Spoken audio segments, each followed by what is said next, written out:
I can still remember that day clearly. I was in this tiny, cramped kitchen, putting down ceramic tiles piece by piece. Working through a 10 by 12 floor with those 4 by 4 tiles wasn't exactly a breeze, but I stayed focused, laying each tile carefully to make sure everything lined up just right. I couldn't afford even the smallest slip-up if I wanted the job done right.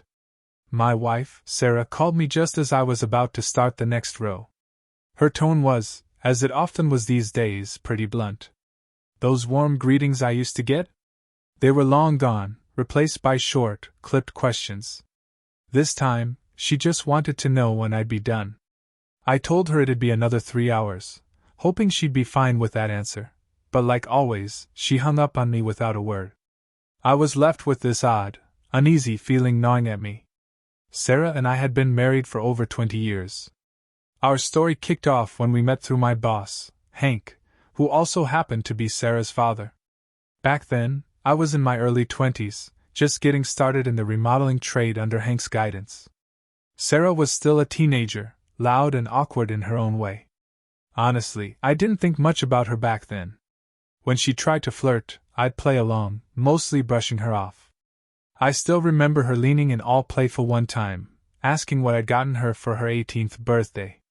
"Close your eyes," I told her, while I dragged a bag of quick-dry cement over to the truck. "What do you see?" She opened her eyes and looked at me, confused. "Nothing," she said, puzzled. "That's your gift," I teased, and she laughed it off. Eventually, her family urged me to take her to prom. She wore a snug, sleeveless dress that didn't exactly suit her, but I did my part, posed for pictures, even danced with her. A few weeks later, Hank pulled me aside, saying I'd hurt Sarah by not calling after the prom. Reluctantly, I asked her out again, and before I knew it, we were dating.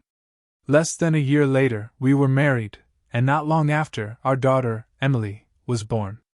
For the first 10 years, I felt like Hank was punishing me, giving me the dirtiest jobs he could find. But through it all, Sarah was a loyal wife. She'd cook up my favorite meals, make sure Sundays were saved for Broncos games, and even tried to lose weight, though progress was slow. I appreciated her efforts, and we made it work, even if it wasn't always smooth sailing. Once Emily started school, Sarah picked up a job at the local library. It didn't pay much, but the health and dental benefits were solid, and we really needed them. Life settled into a steady routine until Sarah's cousin, Dana, moved to town with her fourth husband, Brad.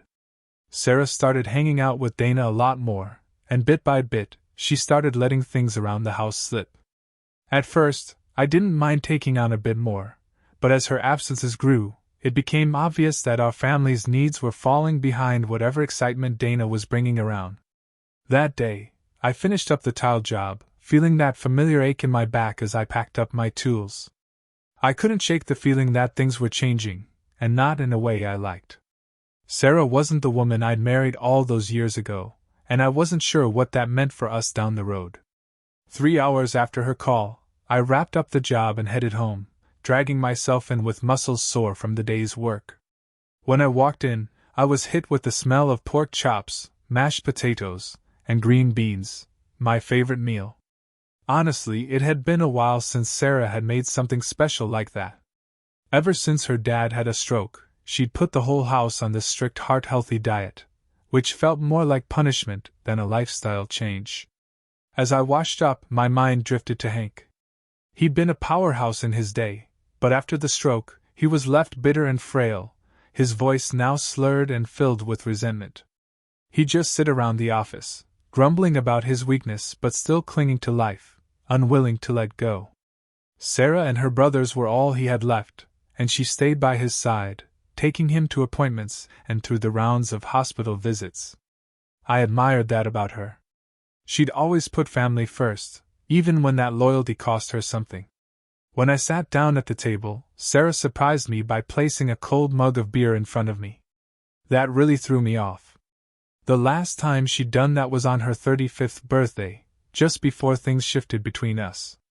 I remember that night like it was yesterday. She poured me a beer, and while I drank, she circled around some big topic, talking in circles without saying what was really on her mind. Finally, I asked her to just spit it out. And that's when she dropped the news. Her cousin, Denise, and her husband, Mike, had an open marriage. Without missing a beat, Sarah asked if I'd ever thought about cheating. Now, I'm a guy, so I'm not going to lie and say I never looked at another woman. I admitted as much, mentioning that I'd probably checked out Shelley, the girl who worked at the gas station. Sarah scoffed at me, rolling her eyes like Shelley wouldn't even give me the time of day. I was quick to tell her I'd never act on it, that our vows meant something. I looked her in the eye and told Sarah there was no way I'd agree to an open marriage. We'd made promises in front of everyone who mattered to us, and to me, that still held weight. But Sarah wouldn't let it go. She brought it up again, then again, and by the fourth time, I'd reached my limit. I picked up the phone, called her dad, Hank, and asked him to talk some sense into her. Sarah was furious, her eyes blazing as I handed her the phone, telling her to explain to Hank exactly what her cousin Dana had suggested. After that, the whole open marriage idea seemed to fizzle out. Dana and her husband, Rick, who I'd started calling the Toxic Twins, faded into the background, and I thought it was over. Still, a small part of me wondered if Sarah's curiosity had really been put to rest. Years later, as I sat at our dinner table staring at that frosted mug of beer she just handed me, I couldn't help but remember that night. I picked up the mug, took a long sip, and waited for her to say whatever was on her mind. Sure enough, she didn't wait long. "I'm turning 40 next week," she said, sounding almost hesitant. "Yeah, I know," I replied, slicing into my pork chop, trying to keep things light. "In all that time, I've only ever been with you," she added, a strange note in her voice that I couldn't quite place. "Lucky for me, I guess," I said, forcing a smile, but she wasn't laughing. She tilted her head, looking at me more intensely. "And you were probably with a bunch of women before me, right?" I just shrugged, trying to brush it off. "Life's not always fair." She paused, took a breath, and then dropped another bombshell. "Considering everything I've done, for you, for Emily, for my parents, I think I deserve a little freedom. Dana and I are going to Vegas next week, and we might meet some guys, just for a date or two. Nothing serious. It might even make me appreciate what I have here more." I couldn't believe what I was hearing. I put down my fork, looked her dead in the eye, and tried to keep my voice steady. "So let me get this straight. You're planning to cheat on me?"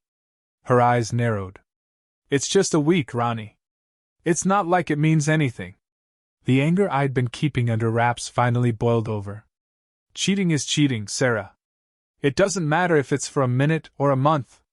I'm not going to be married to someone who thinks breaking our vows is no big deal." I pushed my plate away, feeling the weight of what I was saying sink in. "You've got a choice, Sarah. Either we stay faithful to each other, or we get a divorce." She looked at me stunned. "Divorce? Just like that? You know we can't afford that." But I was already sure of my decision. I wasn't about to sit back and let my wife explore, as she put it. The next morning, I was up at 5:30 like clockwork, even though I didn't have work that day. I slipped out of bed quietly, leaving Sarah to her restless sleep, made a pot of coffee, and sat at the kitchen table, letting the reality of last night sink in. She wanted to explore, and she didn't see a problem with it. To me, it was the ultimate betrayal. After all these years, after everything we'd built together, she was willing to throw it away for a week in Vegas? Later that morning, I sat across from Penny Barnes, a no-nonsense divorce lawyer. She was all business, sharp, efficient, and straight to the point. She flipped through our financial records, raising an eyebrow. "So, you just refinanced at 3.9%? "Yeah," I replied, explaining that we'd refinanced to cover Emily's college costs and some medical bills for Sarah's parents. The company I worked for, Land and Remodeling, was barely keeping its head above water. Hank's health issues and a few bad projects had nearly sunk the business, and I'd been carrying a lot of the load, even though the future there felt uncertain. Penny nodded, her eyes scanning the papers. "And how do you think this will affect your job?" given that your employer is also your father-in-law? I shrugged, trying to appear calm. I'll figure it out. Sarah's got her job at the library, and if I have to, I can find something else. Truthfully, I didn't want to lose my job, but I couldn't stay in a marriage where I felt so disrespected. After my meeting with Penny, I felt oddly at peace. I went home, cleaned up around the house, and waited for Sarah to call. When the phone finally rang, her voice was a mix of disbelief and anger. "What the hell, Ronnie?" she snapped. "Divorce papers? Are you serious?" I didn't mince words. "Yes, Sarah, I'm dead serious. You wanted freedom?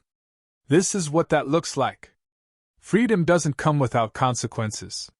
She was silent for a moment, and I could practically hear her searching for a comeback. "Look, can we at least talk about this? Maybe go to counseling or something?" "Talk about what, Sarah?" I shot back, my voice coming out firmer than I'd meant. "You've already made up your mind. You want to see what's out there? That's fine. But don't expect me to sit around, waiting for you to come back." She hesitated, but eventually she accepted the papers. It was hard to tell if she felt sad or just taken aback by how ready I was to walk away. The next call I got was from Jim, her father. I'd barely hung up with Sarah when the phone rang again, and I knew right away who it was. "Ronnie, what's going on between you and Sarah?" His voice, slurred from his stroke but still sharp with anger, cut right to the point. "Why are you tearing apart my family?" I took a deep breath. Despite his faults, I'd always respected Jim and wanted to keep things civil. "Sir, this isn't what I wanted. Sarah's cousin Darlene has been influencing her, convincing her it's fine to branch out, if you get my drift." There was a long pause on the other end. "That's not how I raised my daughter," Jim muttered, his voice wavering with a hint of regret. "I know, Jim, and I respect you, but I can't stay in a marriage with someone who doesn't honor our vows. I hope you can understand that." Jim let out a heavy sigh, the sadness in his voice revealing he was grappling with far more than just Sarah's decisions. He mumbled something about his son stepping up to help with the family business, and ended the call. It felt strange, seeing our marriage unravel in front of everyone, especially Jim, who'd been such a big part of our lives. That evening, I heard Sarah's car pull up in the driveway, and she wasn't alone. She'd brought Darlene and her husband, Gary. From the smug looks on their faces, it was clear they thought they had this situation all figured out. They sat down across from me, Gary flashing a self-satisfied grin. "You know, Ronnie, Darlene and I are totally secure in our marriage," he said, his voice dripping with arrogance. "She has her friends and I have mine. It's all about trust." Darlene jumped in, her voice sickly sweet.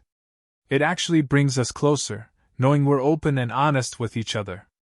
I looked at them, caught between laughing and pitying them. "Well, good for you both," I replied, forcing a polite smile. "But that's not how I see things. After our divorce, Sarah can do whatever she wants, with whoever she wants.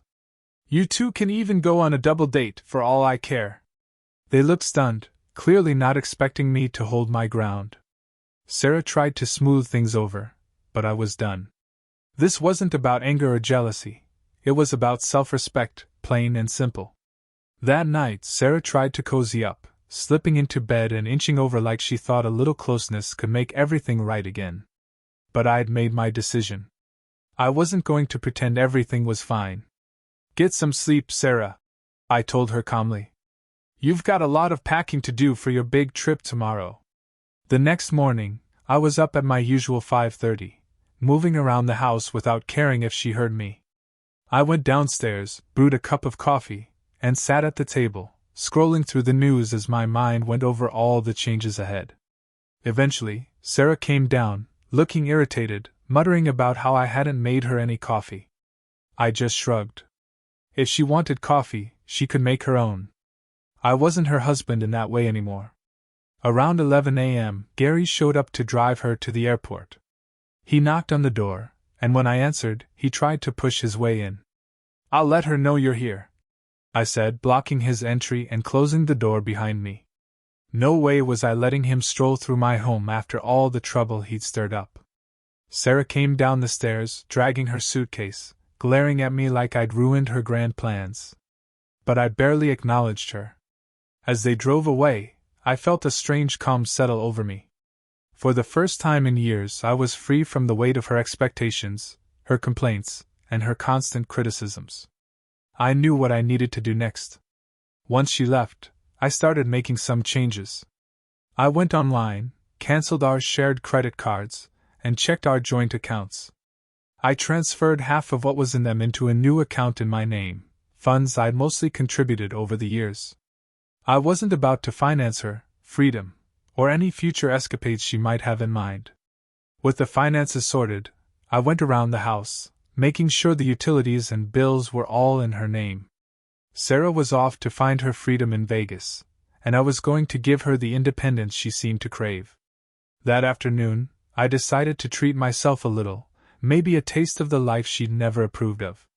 I drove down to Sloan's Pizza, a place I'd always liked, but we'd never gone to because she complained it was too greasy. I ordered a pepperoni pizza and a cold beer, settling into a booth. When the waitress came over, she flashed me a friendly smile and tapped my wedding ring with her pen. I glanced down at it, and for the first time, the weight of the metal felt foreign on my hand. "Guess that chapter's over," I muttered. A few days later, our daughter Emily called while I was working on a renovation job. "Dad, yesterday was Mom's birthday," she said, her voice layered with unspoken questions. "Yeah, I know," I replied, scratching my chin, waiting for the inevitable follow-up. "So why didn't you call her?" Emily pressed, clearly trying to make sense of what was going on. I sighed, weighing how much I should tell her.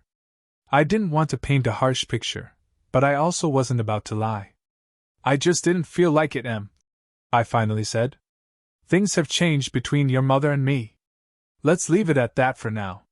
There was a quiet pause on her end, then Emily surprised me. "Does this have anything to do with Mom wanting to see other people?" I nearly laughed, though the situation was anything but funny. "Yeah, you could say that, kiddo. Marriage doesn't work like that, not in my book." We wrapped up the call, and about 10 minutes later, my phone rang again.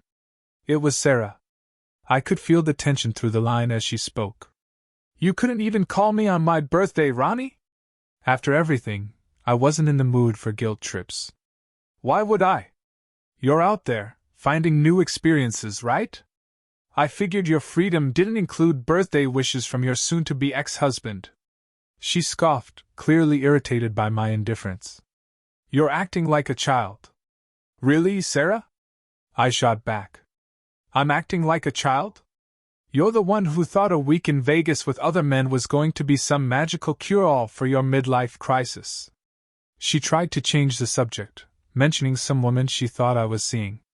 "Who's Melissa Kirk?" she demanded, like she'd caught me in some big secret. I couldn't help but laugh. "Melissa? She's a real estate agent, Sarah. She's helping me list the house." There was a stunned silence. "Wait, you're selling the house? Since when?" "Since I realized I don't want to be financially tied to someone who's out there exploring freedom.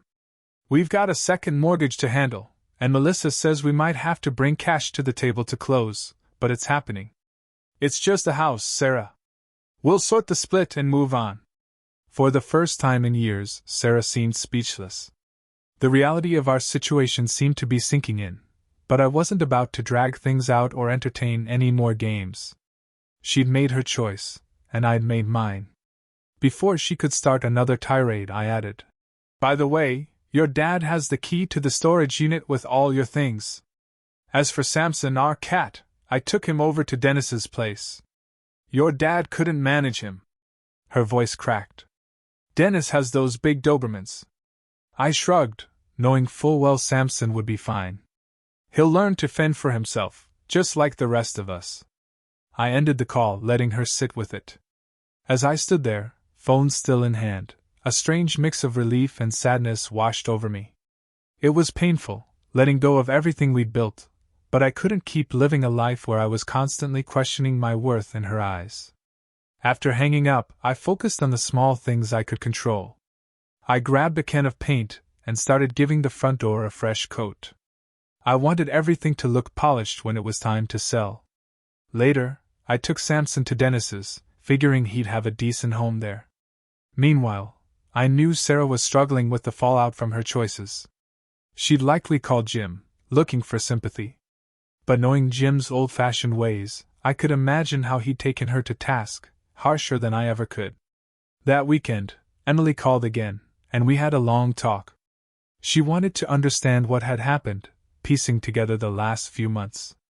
I didn't sugarcoat things, but I kept it as respectful as I could for her sake. I told her that sometimes people change, that marriage isn't always a fairy tale. I wasn't expecting to hear from Sarah anytime soon, but about a week later, I got another call. She was back in town, sounding broken, like she'd finally realized what she'd given up. She started to say something about the house, her voice shaky and vulnerable, as if she thought I'd come running back. But I couldn't go back to what we'd had. I told her that I'd moved on, that I was done being the one holding everything together while she wandered, searching for whatever she thought she was missing. I made it clear that I was ready to close this chapter, once and for all. Silence filled the line, and then, for the first time, I heard something that sounded like regret in her voice. I thought I needed something different. But maybe I was wrong. I shook my head, though she couldn't see it. Maybe you were, I replied. But it's too late for that now. After hanging up, I leaned back, staring out at the street I'd driven down so many times, the life I'd built here, and the memories I'd tried so hard to preserve. Letting go wasn't easy, but I finally knew I was ready. It was time to carve out a path of my own. In the weeks that followed, I set things in motion for my new life. I kept things simple, put my energy into work, found a new place to call home, and took each day as it came. Shannon from the gas station would give me a nudge now and then, reminding me that life moves forward, and little by little, I started to believe it. As for Sharon, wherever her path led her now, it wasn't my concern anymore. She'd made her choices, and I'd made mine. Sometimes, when I watched the sunset from my new front porch, I felt something I hadn't felt in years: peace. To all my listeners, thank you for tuning into my stories here on YouTube. Your support means the world to me, and I can't wait to share more tales with you. Until next time, keep moving forward and make every moment count.